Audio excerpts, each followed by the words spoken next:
Alrighty, fifth grade. So we are going to be creating bobbleheads. We're going to get right to work. We have a video to watch, but I just want you to focus on working really hard. You guys didn't bring anything, so I'll tell you about your activities for afterward, but I'm hoping this should take the whole amount of time. We are going to be working with a pinch pot method today. You walked in and picked up one piece of random old piece of paper, newspaper from the grocery store. What I want you to do right now, and this is super important so I can identify your work after you've turned it in. We're also going to put our name on the work, but just in case, let's go ahead and write our name on the piece of paper on the bottom. I want you to write your first and last name. You should know your last name by now.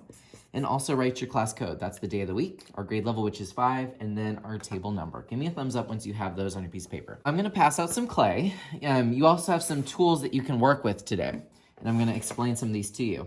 You have a paintbrush. This is for slipping and scoring. Remember, slipping and scoring is how you attach pieces to your work without it falling off in the kiln. A little cutter, plastic needle. This is great for writing your initials on it. And then this little fork. This is good if you have an animal in mind that has fur. You can do that texture onto the clay with it. So just a little bit of help. You also have a little bit of water. Clay is 20% water, but if you need to smooth something out, you can add a little bit of water and use it that way. You do not want to use too much water on this, guys, because it will turn back into mud. I need these to be dry in about a week. All right, I'm gonna go ahead and pass out a hunk of clay to each person. I just want you to play with it for about 2 minutes. Just tear it, squeeze it, roll it. One thing you need to know is that if you are going to plop something down and work on it, you need to use the newspaper. If you do this with the table, it is going to eventually start to stick and that will ruin your piece. But I like to use the table for other things like rolling clay. So if I need a cylinder, I can use it that way. Anyway, guys, let's just take about 2 minutes just to kind of introduce yourself to the clay, and then we'll move on. Okay, at this time, what I need you to do is I need you to take your clay, and I need you to put it into 2 pieces. Give me a thumbs up once you've done that. Okay, and then on one of the pieces, take another little chunk out, and then this is going to be your pieces like your feet, eyes, ears, mouth, the things that you're gonna add on. I'm gonna put this to the side. So you should have 3 hunks of clay. One is super small, while the other 2 are about the same size. Give me a thumbs up once you have that. All right, now we're gonna start building our bobblehead. I need you guys to follow these directions. Other than the directions I'm gonna give you, it's all up to you. I'm not gonna tell you what to create. The easiest thing to make is an animal. Some of you want to make people, which is fine. My policy today is I'm not going to be able to help you with this because this is one of your final projects as a 5th grader. It doesn't make sense for me to be hands-on with your project. Give you advice and let you know what I think you should do, but I'm not going to be manipulating your clay today. All right, go ahead and take one of those pieces, and I want you to roll it into a spear. And of course, if you have any bumpy parts, just kind of press it down, and eventually it will become a pretty perfect spear. If something dries out, remember you can add just a little touch of water, but never add more than a touch. Give me a thumbs up once you have your spear. All right, now you're going to take that thumb and you are going to push it into the clay like so. It looks like it's becoming a donut, but there's no hole on the other side. Give me a thumbs up once you've given a little bit of stab to your clay spear.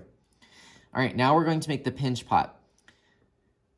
The pinching is going to make the sides of our body. We're gonna have one, which is the head, and then the other, which is the body. The body needs to have a neck that's pointy, so I'm gonna show you how to do that now. We're gonna start with the body. You're going to go ahead and pinch the sides, pinch, pinch, pinch, and I want you to pinch towards you. I kind of pinch with my thumb inside, and then I pinch towards me. And what this does is it makes the pinch pot longer and longer. I don't want a short pinch pot. This is going to be the body. Now I can put my thumb even more in there, and now I'm kind of almost just pressing around my thumb. There's gonna be spots where it starts to fold. You can take some water and kind of smooth those out and just keep going on your way. But let's just take a couple minutes to go ahead and make your body. I'm gonna make mine a little bit longer, but give me a thumbs up when you're ready. All right, I have my body, not perfect for what I wanna do. I'm doing a little frog for mine.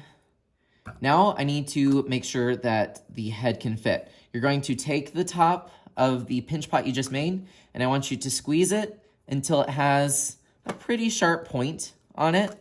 It's the weirdest shape ever, but we're going to hot glue our head on it in a way where it can bobble back and forth. It'll make more sense once we get there, but we have to get through our sculpture today. Give me a thumbs up once yours has more of a point on the top. Okay, now you're going to do the head, which is also going to be a pinch pot. I don't think I'm gonna need this whole piece. I'm gonna cut mine in half. My head's gonna be a little bit smaller. So I think about this size will do. And you're gonna do the same thing. I'm gonna add a little bit of water just because it's dried out a little bit. Squeeze it, roll it, put my thumb in it, and then pinch it. This time you don't have to make it long. Just do a little short little pinch pot. This is gonna be your head. And even though we're not going to attach it today, these need to dry, so we can't attach them today. You can kind of imagine that it would kind of like go back and forth there. And at any time today, you can do like a little bobble test and kind of put in there. And if it has wiggle room like this, then it's gonna work. If it's something like tiny and you put it there, like obviously look, that's not going to wiggle, it's just gonna wiggle. That won't make any sense. So just make sure it has a little bit of wiggle room by doing a little wiggle test, like so. Now is the fun part. You get to add your features. I have some tools over here that you can use. The most important thing is that when you're adding something, you need to slip and score. If you're removing things, you might want to use a tool. So I'm gonna make the face of my frog. I'm just gonna kind of do a little smile. I may have a tongue. We'll see if I have time. You guys will only have about 30 minutes to work today. So please be voice level 0 during these instructions so that we have time. All right, I've drawn it.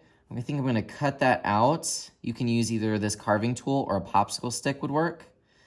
That's going to be my mouth. This will look better once it's dry and we get to paint it. If it's ever too thin, you can always pack on a little bit more. Poke little nose holes. Now eyes on frogs, they kind of like pop out of their head. So I'm going to need to create those. All right, now here's the most important part. Slip and score. Say slip and score. If I just put these on top of my bobblehead,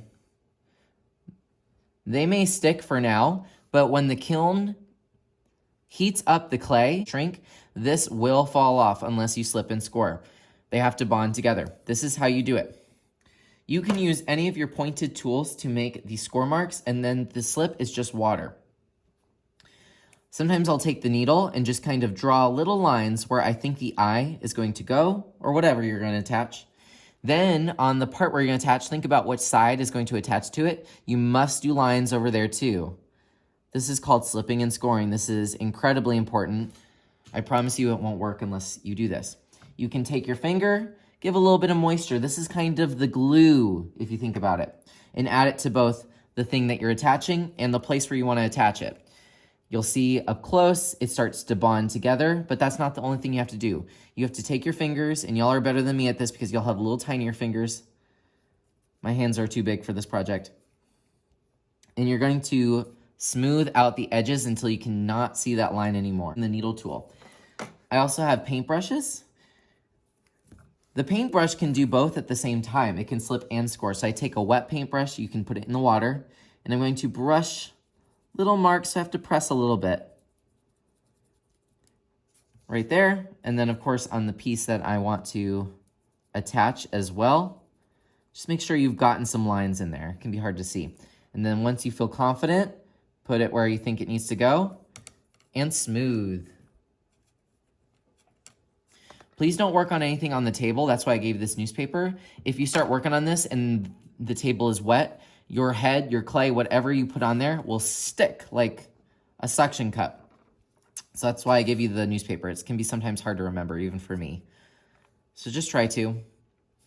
And we are going to paint this. So if there's like extra details you want to add, like I think I'm going to put an eyelid right here.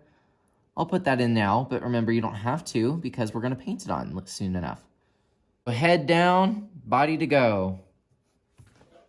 So here I go, I'm cutting little cylinders that I can use for arms, measuring them. I'm constantly doing little tests to make sure everything will work and that it's bobble proof. You can even use the fork to slip and score. You can also use the fork as fur. So if you chose like a bear and you want to do fur, that would be a great tool for texture. I'm also using it for slipping and scoring. So there's always a tool that you can use even if your partner at your table is already using it. And just attaching it on. Don't forget to smooth it down, make it nice and smoosh. Got both of my front arms on there.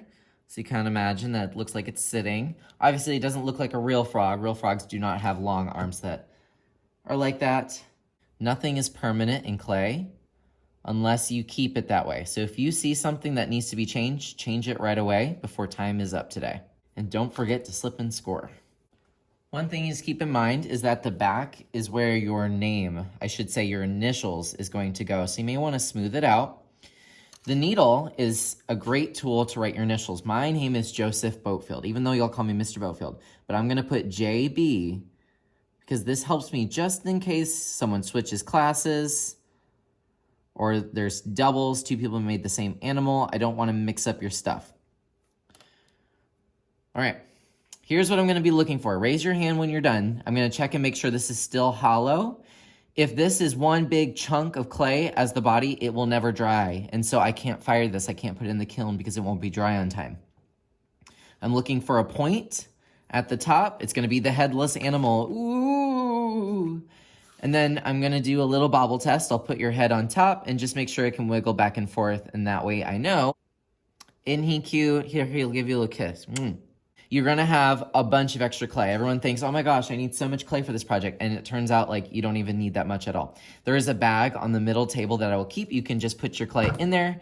And then you have all of these tools. Any tools are gonna go back into the tray. Keep your newspaper with it. That's how I can hold this. So I can like take my hand, put it under the newspaper, and it won't mess up the clay. And then I just kind of hold it like an itty bitty little baby.